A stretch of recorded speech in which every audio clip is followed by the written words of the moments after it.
are too. It's been a couple weeks.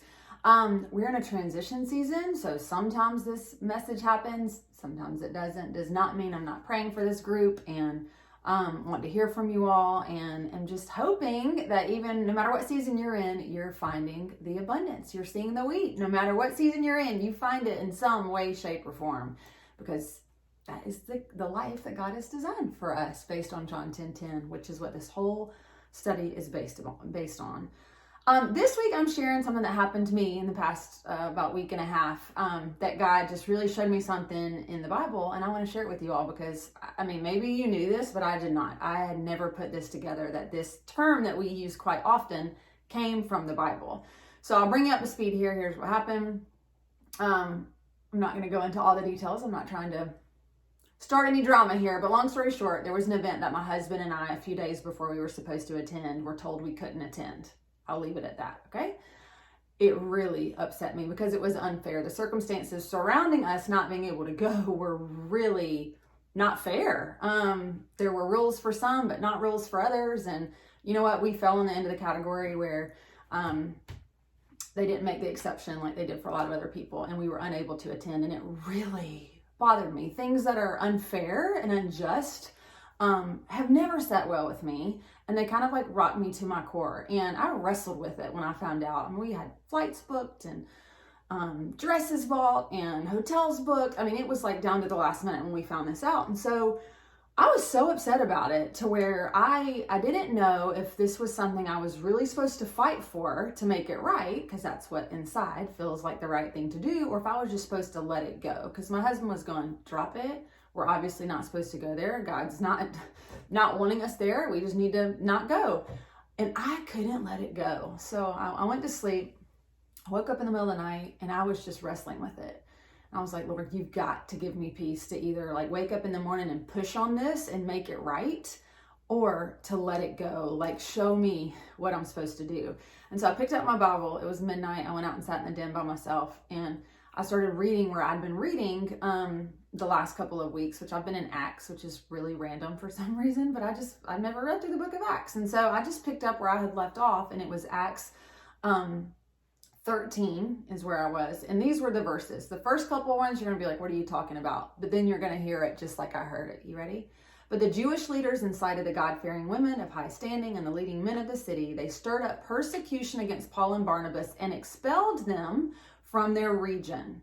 So they, Paul and Barnabas, shook the dust off their feet as a warning to them and went to Iconium.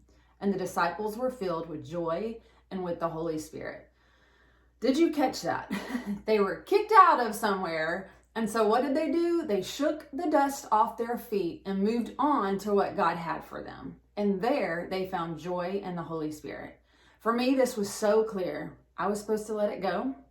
I thought we had been treated unfairly and kind of expelled from this event.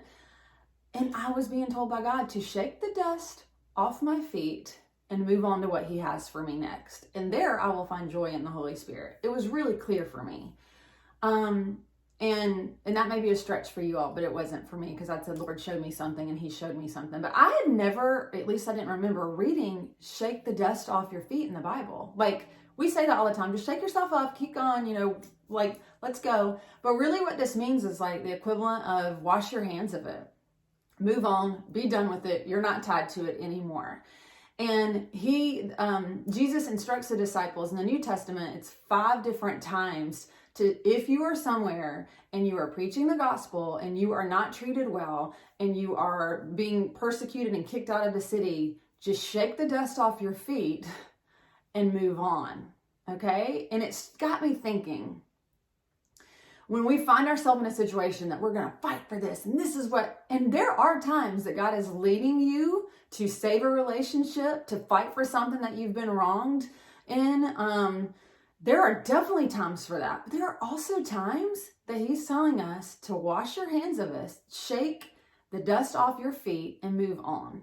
And so if you're in a situation today and you are trying to figure out, should I keep fighting for this? Whether it is a relationship or it's an instance at work that you have been wronged, or it's someone you've been really trying to, win over to something or encourage, and they want nothing to do with you, and they just keep rejecting you, like, pray about it, because there's a chance God's telling you to shake the dust off your feet, which is wash your hands of it. I'm not responsible for this anymore, and move on to what he has for you.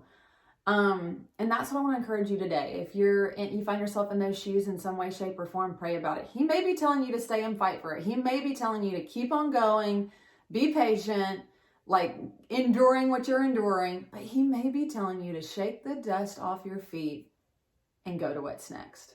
I don't know. You won't know unless you ask. One thing I read about this, and I'll end here. I love it. When we think of this shaking the dust off our feet, it reminds us that we are only responsible for our obedience to God. We're not responsible for the results of that obedience. Meaning, if God is telling you to stay, you stay. You're not responsible for what happens. If God is telling you to shake the dust off your feet and move on, you're not responsible for anything other than being obedient to the call that God is giving you. All right, if you need to shake the dust off your feet, go on and do that, and I'll see you soon in the Wheatfield.